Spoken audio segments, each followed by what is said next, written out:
Eu sou o pastor Lopes e estou aqui para dar continuidade aos nossos estudos bíblicos na internet, falando sobre o poder por trás de um nome, parte 2. Nós vamos dar início em Gênesis capítulo 5, 28 a 32. E viveu Lameque 182 anos e gerou um filho, a quem chamou Noé, dizendo: Este nos consolará acerca das nossas obras e do trabalho de nossas mãos, por causa da terra que o Senhor amaldiçoou. E viveu Lameque, depois que gerou Noé, 595 anos e gerou filhos e filhas. E foram todos os dias de Lameque 777 anos e morreu. Estamos concluindo aqui, né? O tempo está terminando aqui para eles. E era Noé da idade de 500 anos e gerou Noé, Sem, Cã e Jafé. Então você vê aqui que quando chega ao final de um tempo, Deus manda um consolador. E aí nós estamos vendo aqui que por que é que Deus ele destruiu aquele povo daqueles 2000 anos? Gênesis capítulo 6 explica que quando os homens, e aconteceu que como os homens começaram a multiplicar-se sobre a face da terra, eles nasceram filhas, mulher, sempre é o problema. Viram os filhos de Deus que as filhas dos homens eram formosas e tomaram para si mulheres de todas as que escolheram. E então disse o Senhor: Não contenderá o meu espírito para sempre com o homem, porque ele também é carne. Porém, os seus dias serão 120 anos.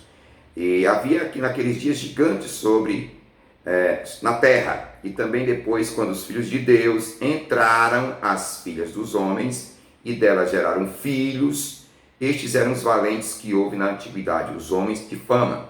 E viu o Senhor que a maldade do homem se multiplicara sobre a terra, e toda a imaginação dos pensamentos de seu coração eram só má continuamente. E então arrependeu-se Deus de haver feito o homem sobre a terra, e pesou-lhe em seu coração, e disse o Senhor: Destruirei o homem que criei de toda a face da terra, desde o homem até o animal, até o réptil, até as aves do céu, porque me arrependo de o haver feito. Noé, porém, achou graça aos olhos de Deus. Vai ter um povo que vai achar graça diante, de Deus. Então, o motivo aqui qual foi? Primeiro, poluição, violência, os homens se afastaram de Deus, e Deus põe fim àqueles primeiros 2000 anos que sucederam.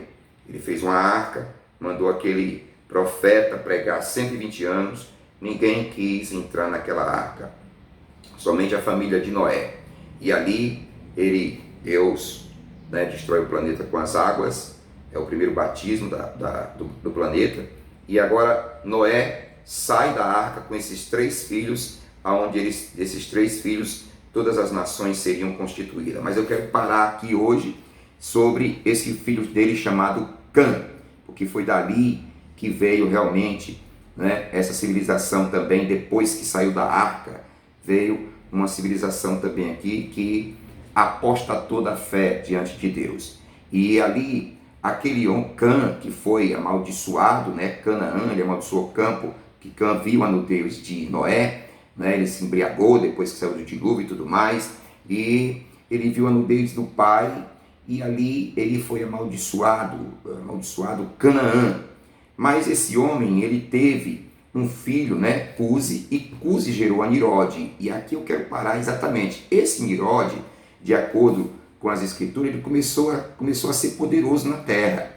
E este foi o poderoso caçador diante da face do Senhor, porque se diz assim de Nirode lá nas escrituras, como Nirode, poderoso caçador diante do Senhor. E o seu princípio do seu reino foi Babel, e Ereque, e Acade, e Calné, na terra do Siná.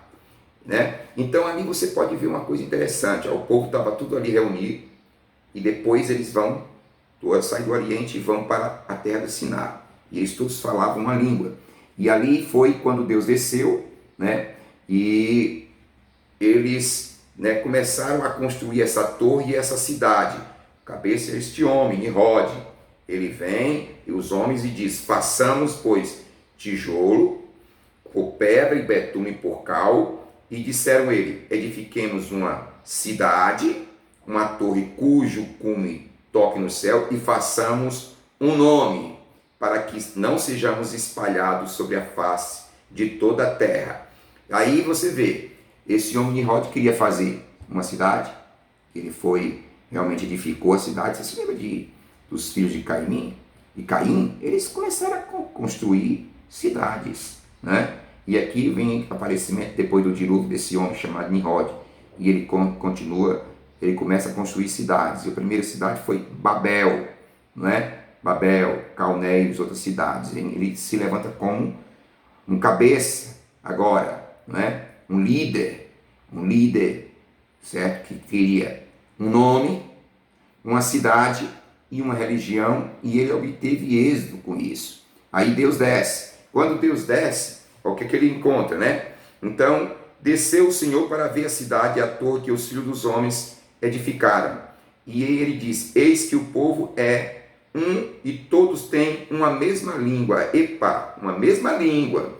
E isto é o que começam a fazer, e agora não haverá restrição para tudo que eles tentarem fazer. E desçamos e confundamos ali a sua língua, para que não entenda uma língua do outro. E assim o Senhor os espalhou dali sobre a face de toda a terra, e cessaram de edificar a cidade. Por isso se chamou o seu nome, aquela cidade, Babel, porquanto ali confundiu o Senhor a língua de toda a terra, e dali espalhou o Senhor sobre a face de toda a terra. Eita, esse acontecimento aqui foi algo tremendo, porque Deus ali espalhou e ninguém se entendia mais. Mas veja o que foi que aconteceu aqui em Pentecoste. O inverso, não é?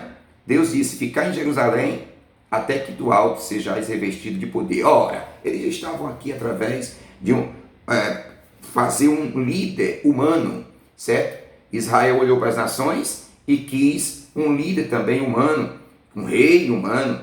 E Israel, o primeiro rei que teve foi Saul.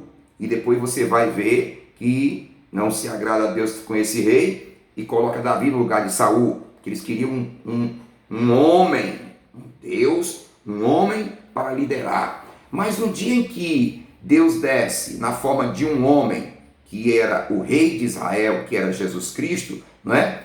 Naquele momento ali, o que foi que Israel fez? Crucifica-o, não aceitou, né, Deus humanizado. E muito bem, mas aquele homem era o líder que veio, né, para reinar. E agora ele vai, morre, ressuscita, sobe e envia agora outro líder. Lá em Gênesis, tivemos ali a confusão das línguas. Mas veja como esse líder ele desce agora. E ele fez uma promessa: eu vou vos preparar lugar. O que ele disse? Vou construir uma nova cidade. Ele vai descer com essa cidade que é Nova Jerusalém. Mas veja bem aqui o que foi que houve em Atos capítulo 2. O inverso que aconteceu lá em Gênesis. Porque ele diz: e cumprindo-se o dia de Pentecostes, estavam todos concordemente no mesmo lugar. Como lá no Siná estava todo mundo no mesmo lugar e Deus confundiu, aqui estavam todas as nações no mesmo lugar, o povo reunido no mesmo lugar. E aí de repente veio do céu um som, como de um vento veemente e impetuoso, e encheu toda a casa em que estavam assentados. E foram vistas por eles línguas repartidas como que de fogo, os quais pousaram sobre cada um deles. Opa! Agora, línguas repartidas. Lá no Gênesis, as línguas confundiu. Aqui em Atos, ele veio fazer o quê? Ser o próprio intérprete das nações. O Espírito Santo veio do céu. Aquele líder espiritual que se fez carne bem todo no nosso meio aqui, que é Jesus, que se humanizou, agora estava vindo na forma de Espírito Santo, para ele ter um povo exclusivamente por ele, não com a liderança humana. E eles, veja bem, quando ele desce, Jesus na forma de Espírito Santo agora, né? E todos foram cheios com o Espírito Santo e começaram a falar em outras línguas, conforme o Espírito Santo lhe concedia que falasse. E em Jerusalém estavam habitando judeus, homens religiosos, de todas as nações que estavam debaixo do céu. Gênesis, as nações foram espalhadas ali, o povo para as nações. Aqui, estava todas as nações juntas, num só lugar. O Espírito Santo desce, né? E ali, eles começam a ouvir o Espírito Santo através daqueles discípulos, apóstolos, né? Falar em língua, e eles entendiam. O que é que isso nos diz? Que Deus é o seu próprio intérprete. Ali eram línguas das nações. Línguas das nações. Não é essa língua que eles estão pregando aí, que não sabe o que estão dizendo. mas ali era a língua, Pedro falando no seu aramaico, não é? E o Espírito Santo ali nele, e todas as nações reunidas ali, e o Espírito Santo interpretando para cada um representante daquela nação o que Pedro estava falando na sua própria língua aramaico, o Espírito Santo, sendo o tradutor.